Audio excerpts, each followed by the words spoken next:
자, 이번 시간하고 다음 시간에 거쳐서 볼 단원은 9-4단원 태양광 발전, 핵발전, 풍력발전이 되겠습니다. 오늘 요 세 가지에 대한 내용은 다 할 거고요. 다음 시간에는 여러가지 발전과 지구 환경의 변화라고 해서 우리가 사용하는 에너지 형태의 변화에 대해서 보도록 할 겁니다. 자, 오늘은 이제 태양광, 핵, 풍력 발전 볼 텐데 그 전에 교과서에 있는 우리나라 발전 현황을 한번 살펴보면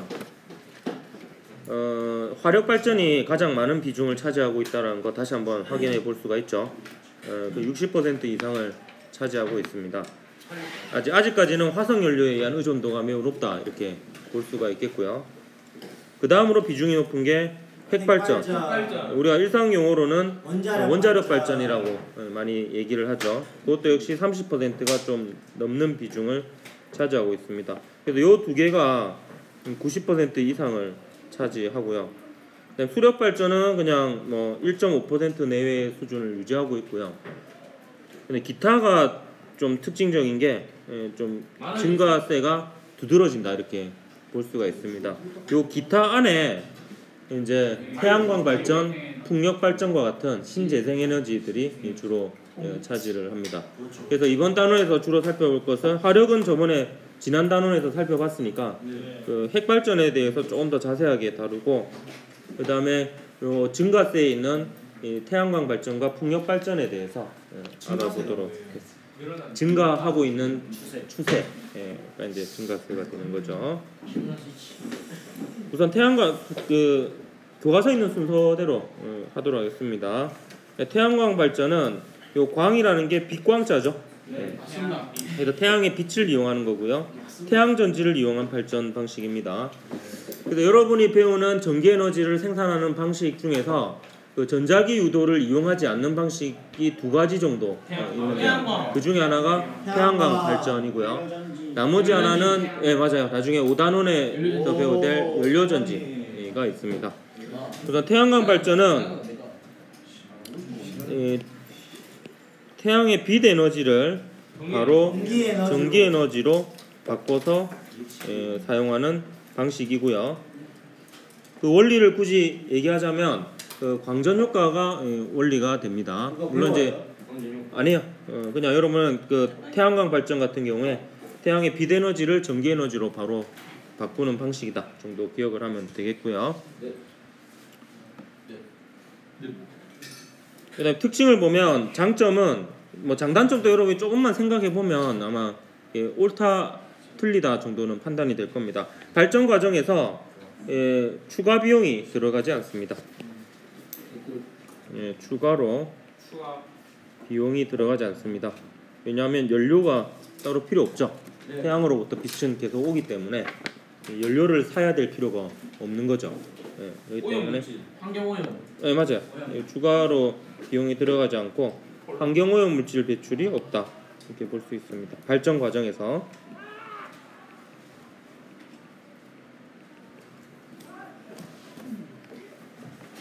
물론 설치 과정에서는 만약에 산에다 설치를 한다 이러면 나무를 베야 되고 그죠? 그 다음에 그 태양광 패널 같은 경우 태양전지의 경우 수명이 있습니다.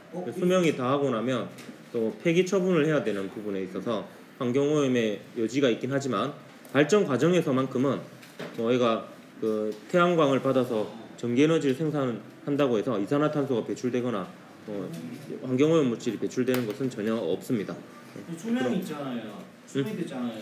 수명이 있으면 아예 버려야 돼요. 뭐 약간 유심 같은 그런 거 교체하고 그러시면 없어요. 유심하고는 다른 개념인 것 같고요. 그게 뭐 재활용이 일부 되겠죠. 모든 것을 깡그리 버려야 될 일은 없을 거고. 그런데 이제 그 효율이 떨어질 부분이 있기 때문에 효율이 떨어지는 요소는 여러 가지가 있을 수 있겠지만 그 앞에 있는 부분이 이제 좀 흐릿해지면 빛 흡수율 이런 것들이 이제 좀 떨어질 수 있고 그런 뭐 여러 가지 요소에 의해서 얘가 이제 수명을 다하게 되면 그 중에서 재활용할 수 있는 부분은 뭐 재활용을 하게 될 거고 버려야 되는 부분은 버려야 되겠지. 그러면 이것도 일종의 쓰레기가 되니까 그런 부분은 이제 우리가 한번 대책을 생각해 봐야 되는 이런 부분이 되겠습니다. 단점이라고 볼 수 있는 거는 날씨에 따라서 발전량이 일정하지가 않습니다.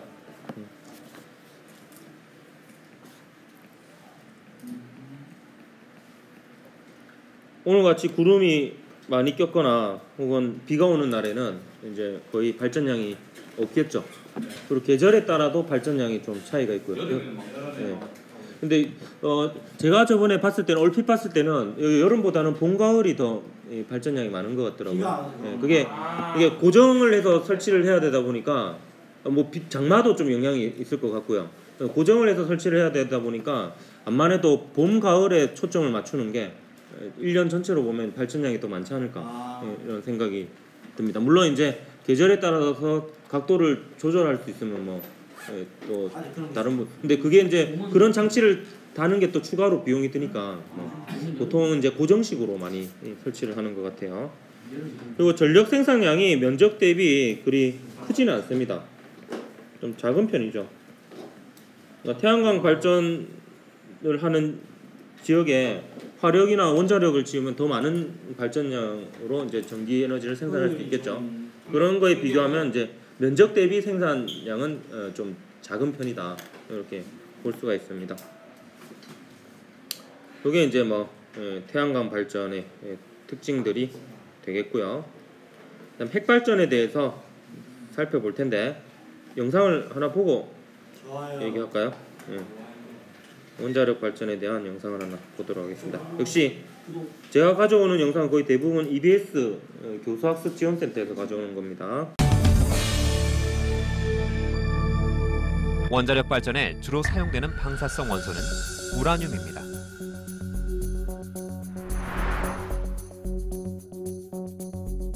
우라늄은 세 종류로 우라늄 234, 우라늄 235, 우라늄 238이 있는데 그중 우라늄 238이 전체 우라늄의 99%를 차지합니다. 하지만 원자력 발전의 연료로 쓰이는 것은 핵분열을 쉽게 일으키는 우라늄 235입니다. 우라늄 235의 원자핵은 92개의 양성자와 143개의 중성자로 구성되어 있는데 양성자와 중성자 수가 일정한 비율을 벗어나 불안정한 상태입니다. 때문에 우라늄 235는 핵분열을 통해 안정된 상태가 되려는 속성을 가지고 있습니다. 바로 이런 속성을 이용해 에너지를 발생시키는 것이죠. 그럼 우라늄의 핵분열 과정을 좀 더 자세히 살펴볼까요? 우라늄 235는 외부에서 중성자를 넣어 충돌시키면 원자핵이 2개 이상으로 분열됩니다. 그와 동시에 많은 에너지와 새로운 중성자 2~3개가 만들어집니다. 새로 생성된 중성자들은 다른 원자핵과 충돌해 다시 핵분열을 일으킵니다. 원자력 발전소에서는 바로 이러한 연쇄 핵분열 반응에서 나오는 열을 이용하여 전기를 만듭니다. 우라늄 1g의 핵분열에서 얻을 수 있는 에너지는 석탄 300만 g, 석유 2000리터로 생산하는 에너지와 맞먹습니다. 원자력 에너지는 이처럼 적은 양으로 많은 양의 에너지를 생산할 뿐 아니라 이산화탄소도 거의 발생시키지 않습니다.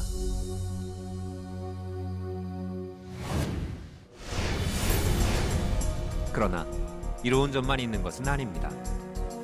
1986년 구소련에서 발생한 엄청난 사고가 그것을 말해줍니다. 바로 체르노빌 원전 사고입니다.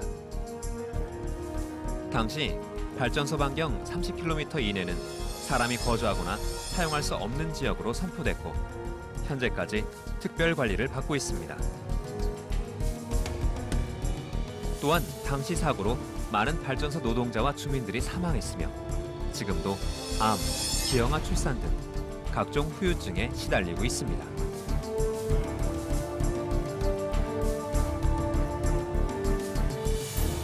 그리고 2011년 세계 최고의 내진 설계로 원전 안전국을 자랑했던 일본에서 발생한 후쿠시마 원전 사고는 또 한 번 원전의 안정성 문제에 대해 경각심을 갖게 했습니다.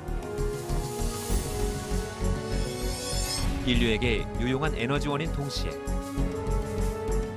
엄청난 파괴력을 가진 공포의 대상.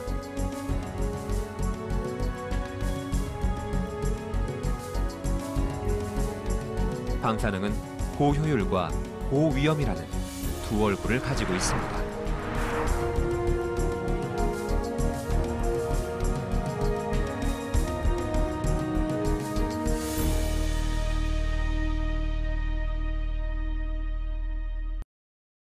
이런 그 원자력 발전이 우리나라 발전량의 한 3분의 1 정도를 차지하고 있기 때문에 아직까지는 의존도가 우리가 많이 높다 이렇게 볼 수 있겠고요. 문제 없애야 되는 거 아니에요? 기술이 발전하면 없애겠지. 그래. 만약 가능하다면 없애는 게 좋겠죠. 왜냐하면 이제 잠재적인 일단 위험성을 안고 있는 부분이기 때문에. 근데 지금은 이제 경제적인 부분도 간과할 수 없는 부분이기 때문에 지금 현재는 어찌 보면은 이제 필요악으로 쓸 수밖에 없는 그런 상황입니다. 학교만 봐도 여러분이 별로 덥지 않은데도 에어컨을 틀어야 되고, 또 별로 춥지 않은데도 난방을 틀어야 되고, 이제 그런 부분들이, 그리고 요새 계속 전기 에너지 사용량이 증가하잖아요. 공기청정기도 없던 게 이제 생겼고요. 많이 쓰니까 또 그 가정에서뿐만 아니라 이제 산업에서도 또 전기 에너지를 많이 사용하니까 그런 측면에서 이제 무조건 친환경만 따지게 되면 경제성이 좀 떨어지는 부분이 있어서 좀 핵발전이 아직까지는 필요한 부분이 있는 것 같고요. 기왕 하는 건 좀 안전하게 관리가 돼야 되겠죠. 그런 부분에서 이제 또 잘 알아야 되는 부분이 있습니다. 되도록이면 이제 차츰 줄여 나가는 방향으로 가야 되지 않을까, 뭐 그렇게 생각이 됩니다. 여력이 된다면. 일단 핵연료부터 한번 또 자세하게 살펴보도록 하겠습니다. 핵연료는 우라늄을 쓰는데요. 일단 천연 우라늄 안에는 이것도 뭐 여러분 참고로 그냥 알고 있으면 되겠습니다. 천연 우라늄 안에는 크게 두 가지 종류가 들어있어요. 우라늄 235와 238이 있는데, 우라늄, 응?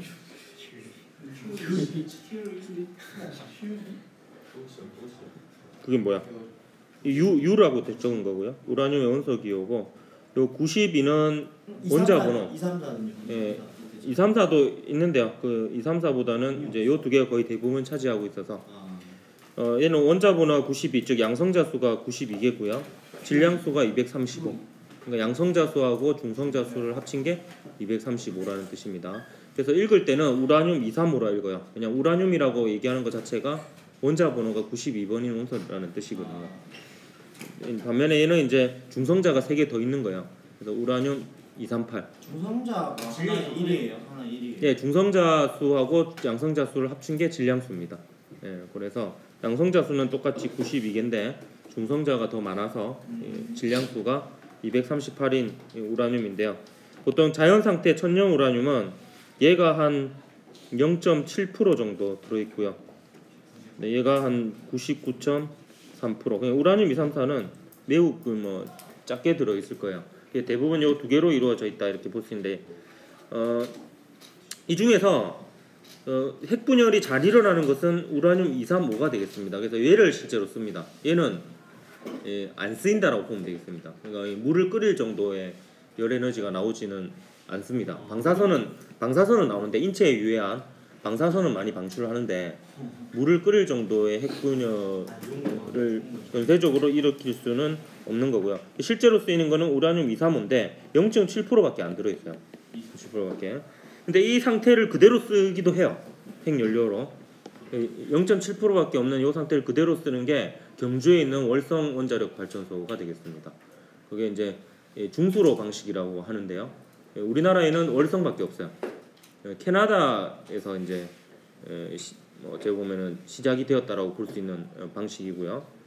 대부분의 이제 발전 방식, 대부분 우리나라에서 쓰는 방식은 경수로인데 경수로에 들어가는 핵연료봉은 전홍축 우라늄이 들어갑니다. 얘는 이제 약간 가공을 해가지고 우라늄 235의 비율을 5% 수준으로 끌어올린 겁니다.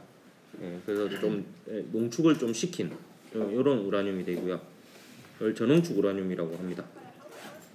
고농축 우라늄은 핵폭탄에 들어갑니다. 95% 이상으로 농축을 시킨 우라늄이 들어가고요.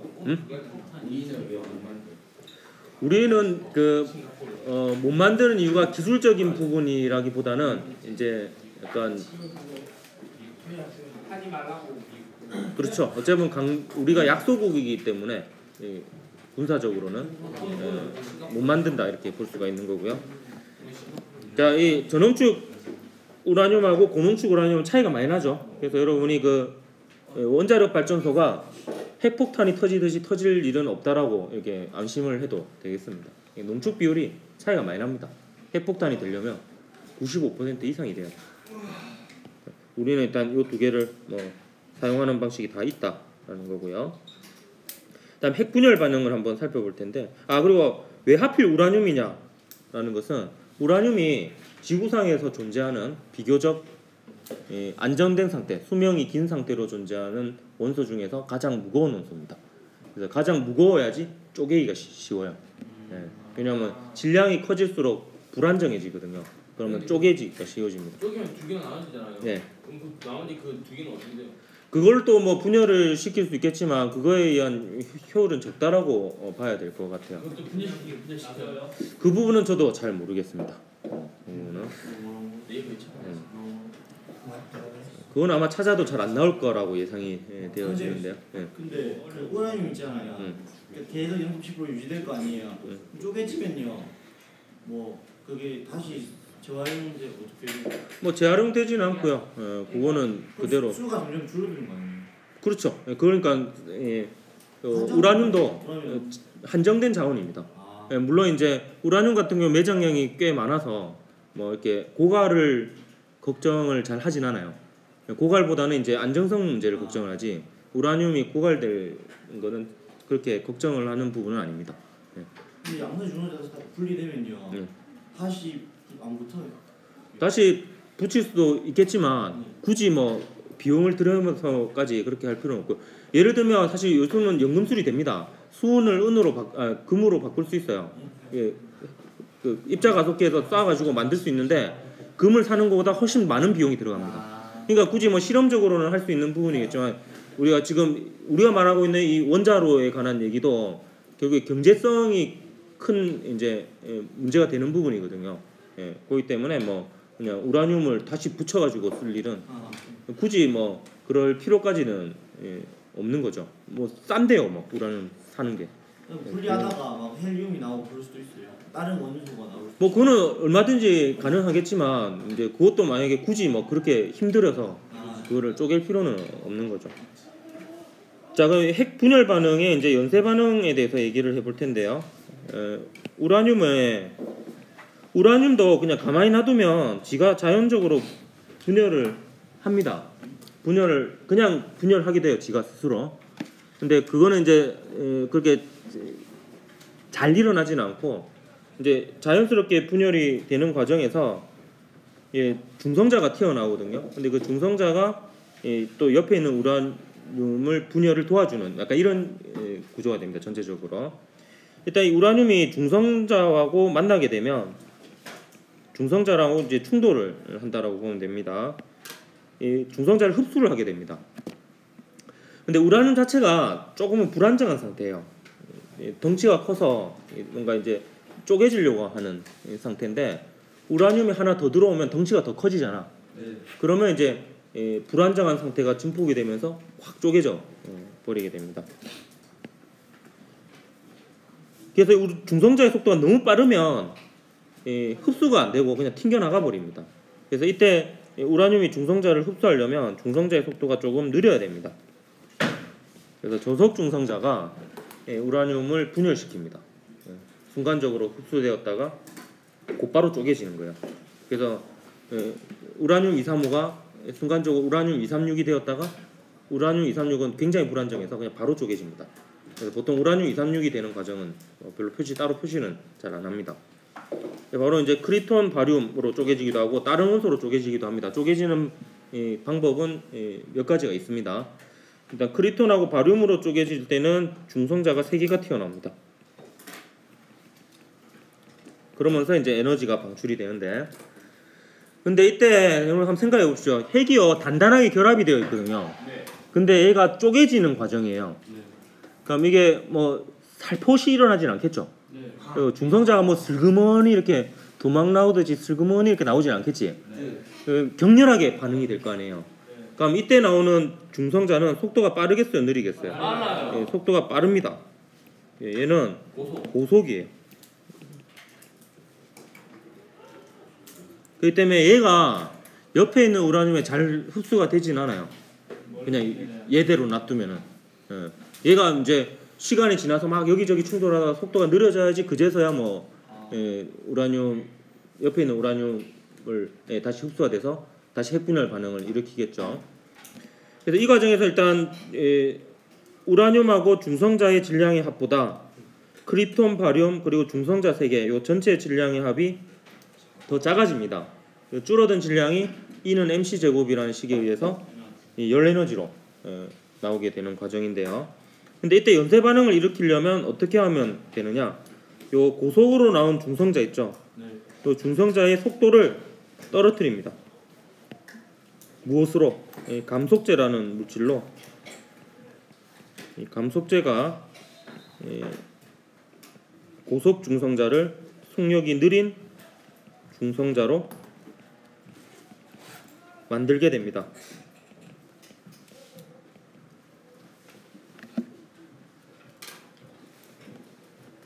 이 감속제로 보통 물을 씁니다. 일반적인 물은 가벼울 경 물숫자를 써서 경수라고 하고요. 좀 무거운 물은 무거울 중 물수에서 중수라 해서 뭐 경수로 중수로 이렇게 방식이 나뉘어집니다. 둘 다 쓰이는 거예요? 예, 둘 다 쓰이고요. 근데 여러분 뭐 그 정도까지 알 필요는 없고 그냥 감속제가 물이다 정도 뭐 기억을 하고요. 그다음 요 물이 어떤 식으로 중성자의 속도를 떨어뜨리냐? 뭐 간단합니다. 부딪힙니다. 충돌에 의해서 예. 뭐 일종의 뭐 마찰이라고 볼 수도 있겠지만 마찰이라기보다는 이제 분자 대 분자 간 이제 분자는 아니죠. 중성자는 입자 대 입자의 충돌로 부딪히면서 점차 속도가 이제 느려지게 됩니다.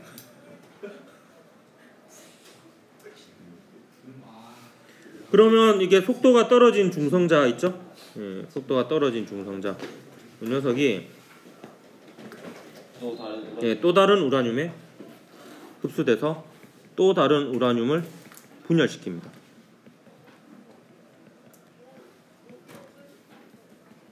근데 왜 중수는 왜 더 무거운 거예요? 중수는 그 수소랑 산소로 이루어진 게 물이잖아요. 네. 그때 중수는 수소가 중수소라고 불려지는 중성자가 한 개나 두 개 더 붙은 중성자가 한 개 더 붙으면 중수소고요. 중성자가 두 개가 더 붙으면 삼중수소라고 하거든요. 그런 것들로 이루어진 물이 좀 무거운 물이 됩니다. 그러면 이거 계속 우라늄 넣어줘야 돼요? 아니요. 우라늄은 그 핵 연료봉 형태로 그대로 있고요. 그거를 이제 감속제가 있는 곳에 담굽니다. 물에 담그는 거죠. 그러면 거기서 핵분열이 일어날 때 이제 나오는 고속 중성자가 그 물에 의해서 물 분자에 의해서 속도가 떨어집니다. 그러면 그 속도가 떨어진 또 속력이 느린 중성자가 또 다른 우라늄에 흡수가 되면 그 우라늄이 또 분열이 되고요.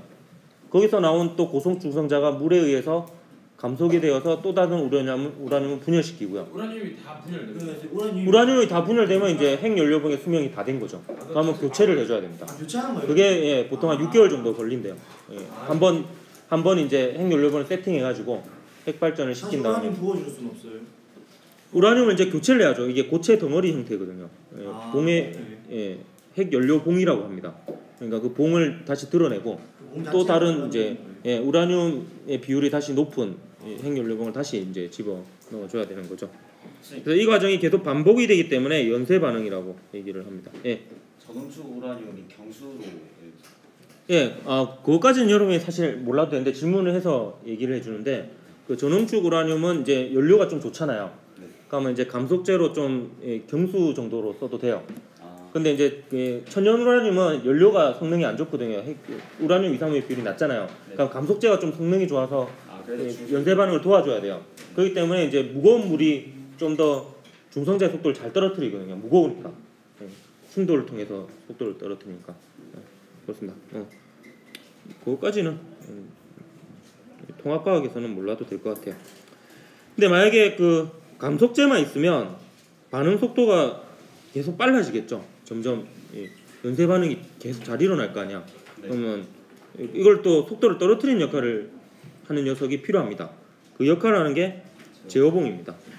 이 제어봉도 뭐 그 감속제에다 담그면은 이제 어떤 역할을 하냐? 이 제어봉 자체가 중성자를 흡수해 버립니다. 그럼 중성자의 수가 감소하겠죠. 그럼 연쇄 반응이 잘 일어나지 않겠죠. 그래서 중성자를 흡수해서 연쇄 반응 속도를 조절하는 이런 역할을 합니다. 그러니까 속도를 떨어뜨리는 역할을 하겠죠. 그래서 제어봉을 쭉 담그면은 속도가 떨어질 거고, 제어봉을 좀 반응을 좀 빨리 해야 되겠다. 지금 제어봉을 들어 올리면 되겠죠. 오래 가게 하려고. 응? 그거 오래 가게 하려고. 아니 오래 가게 한다기보다는 어차피 그 우라늄의 핵분열 그 오래 가게 하는 부분도 없지 않아 있을 수는 있겠네요.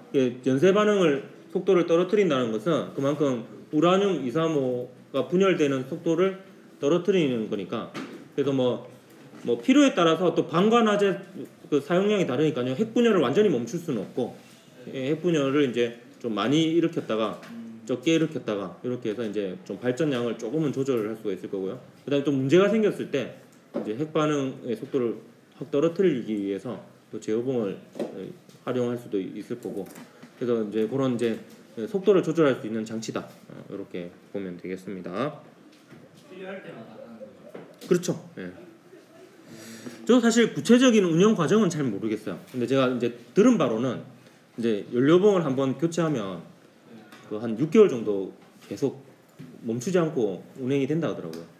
그리고 이제 그 교체 기간에 이제 또 왜냐면 그 제 친구가 한수원에 다니는 애가 한 명인데 한번 물어봤는데 어디다 있나고요? 한수원 한수원요. 그래가지고 그 자기는 이제 주로 하는 일이 그 교체 기간에 일이 많다 그러더라고요. 연료봉을 교체하는 기간에 일이 많고, 이제 돌아가는 가동하는 중에 일을 하는 사람이 있고, 뭐 이게 업무가 분담이 되어 있다 하더라고요. 이런 핵분열 과정에서 질량 결손이 일어납니다. 질량이 줄어든다는 거죠. 그러니까 우라늄하고 중성자의 질량의 합보다 그 분열 이후에 생기는 입자들의 총 질량의 합이 더 작다라는 거예요. 그래서 줄어든 질량만큼이 없어지는 게 아니라 에너지로 전환이 됩니다. 열 에너지로 열 에너지. 전환이 된다. 이때 그 에너지 크기는 줄어든 질량에다가 광속의 제곱을 곱한 만큼. 이 광속의 제곱이 9경이었죠. 9 곱하기 10의 16승 정도 되거든요. 그러니까 이게 어마어마한 에너지죠. 아까 그래서 우라늄 1g에서 나오는 에너지가 석탄으로 환산하면 300만 g, 그리고 뭐 석유로 치면 2000리터 이렇게 얘기를 하는 게, 이렇게 질량 결손이 조금만 돼도 에너지가 어마어마하게 나오는 거죠. 진해졌어. 이거 C 제곱이 9경이었잖아요. 네. 근데 그러면 그냥 10에 뭐 16승 그렇게 나타내면 되는데 왜 굳이 C 제곱을 하는 거죠? 그게 더 간단. C 제곱이 간단하게. 이게 더 아름답지 않습니까? 아니 뭐 광속이 바뀌는 경우는 없죠, 그래도. 네, 이 진공에서의 빛의 속력은 우주에서 대표적인 변하지 않는 상수 중에 하나입니다. 자, 요 핵 발전의 특징을 보면 장점으로 일단 연료비가 저렴합니다. 싸요. 갑자기? 저렴. 예, 저렴합니다. 자, 싸요 하니까 예전에 유머가 하나 기억이 나는데, 대학교 학식의 좋은 점. 싸요? 공통점이라더라. 대학교 학식과 화장실의 좋은 점. 싸서 좋지요.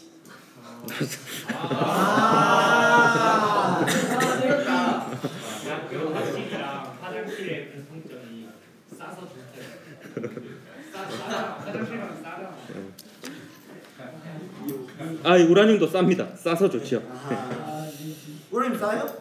예, 저렴합니다. 석탄이나 뭐 이게 석탄하고는 뭐 비교하기가 좀 그렇고, 석유라든지 뭐 천연가스 이런 거에 비하면 싸다 이렇게 볼 수가 있겠고요. 그다음 대용량 발전이 가능합니다.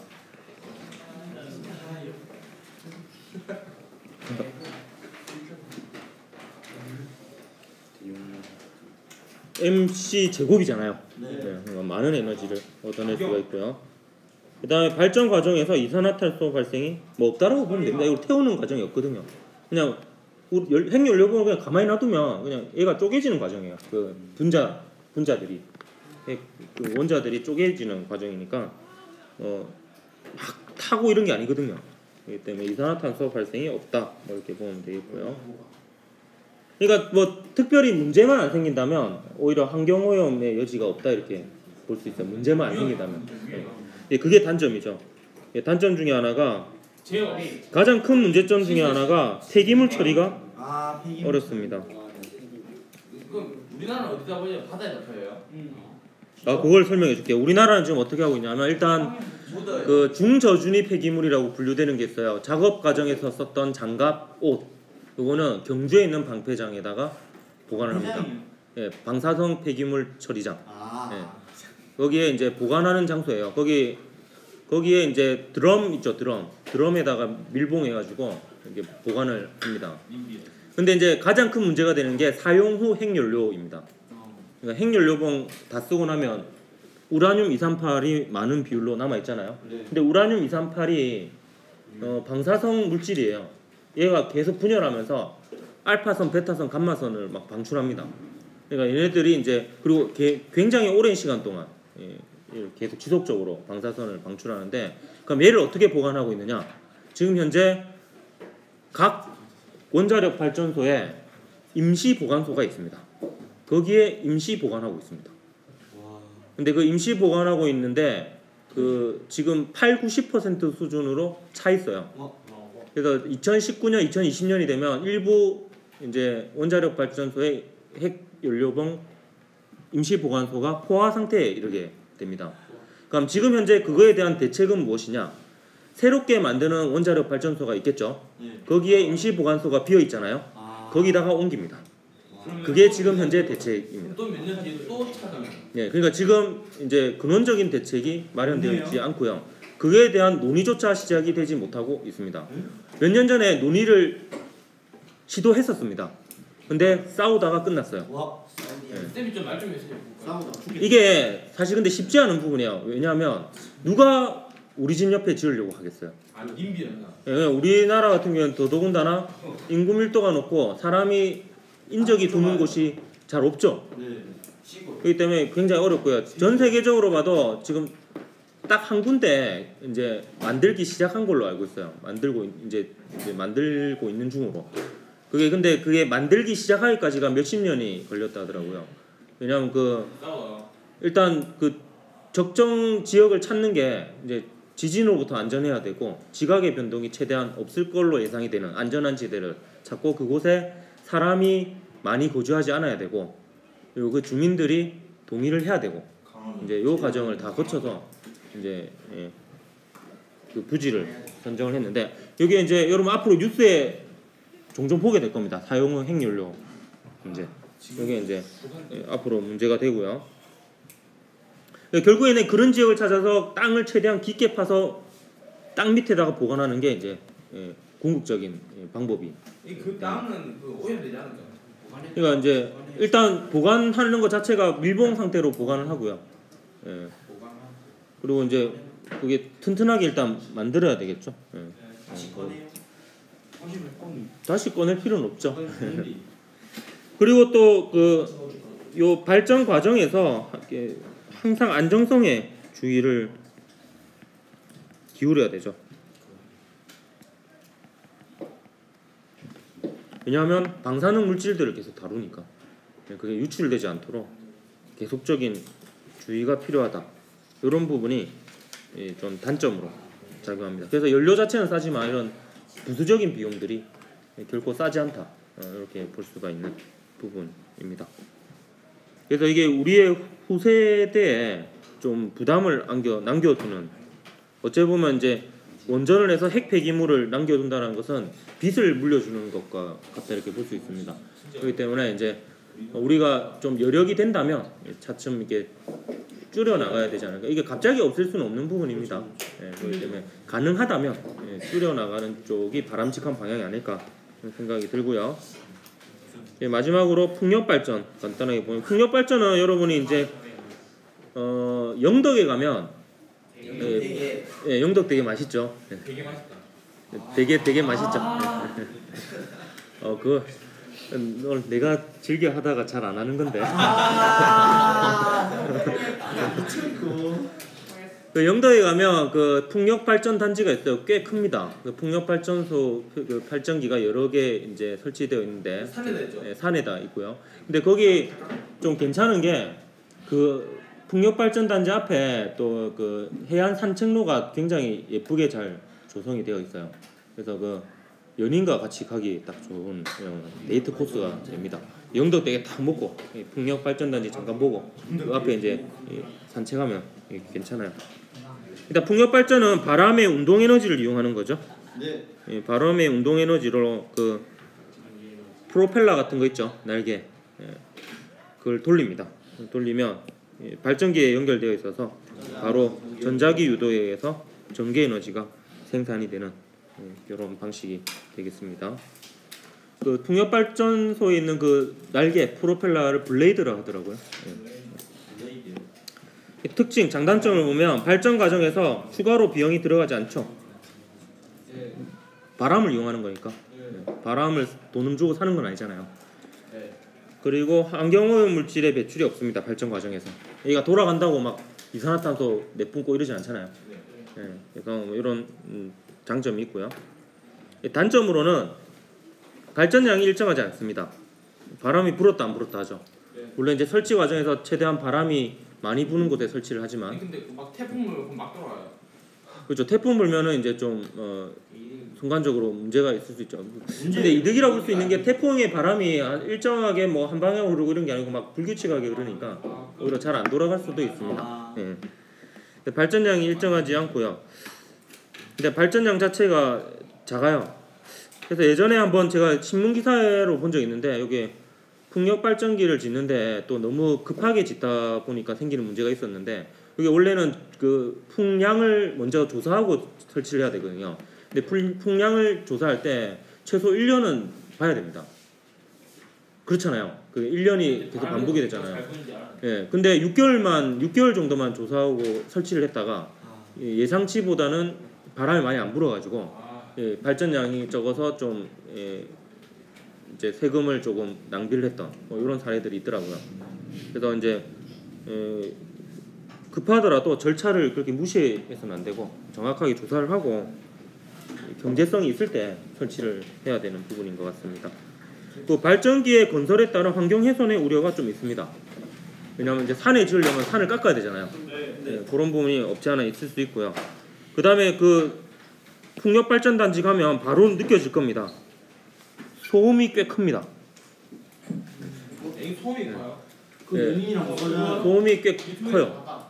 소리가 제법 커요. 그러니까 큰 소리로 옆 사람하고 대화를 해야 될 정도로 소리가 나요. 그래서 이 블레이드가 큰 풍력 발전기 같은 경우에는 주거단지 옆에 짓기는 조금 무리가 있고요. 주거단지 근처에 있는 풍력 발전기들은 보통 난리가 좀 작은 녀석들이고요. 그만큼 소음이 그건 좀 작겠죠. 내일 크게 만들면 일단 소음이 있다라는 문제가 좀 있습니다. 소음이 많이 커요. 예, 한번 가보십시오. 이게 옆 사람하고 대화할 때 조금은 이제 소리를 키워서 대화를 해야 될 정도로 소음이 있고요. 또 햇발전과 풍력발전의 뭐 장단점과 개선 방안 특징들은 여러분이 한번 생각을 해보십시오. 그리고 다음 시간에 여러 가지 발전과 지구 환경의 변화에 대해서 보도록 하겠습니다. 수고했습니다. 좋습니다.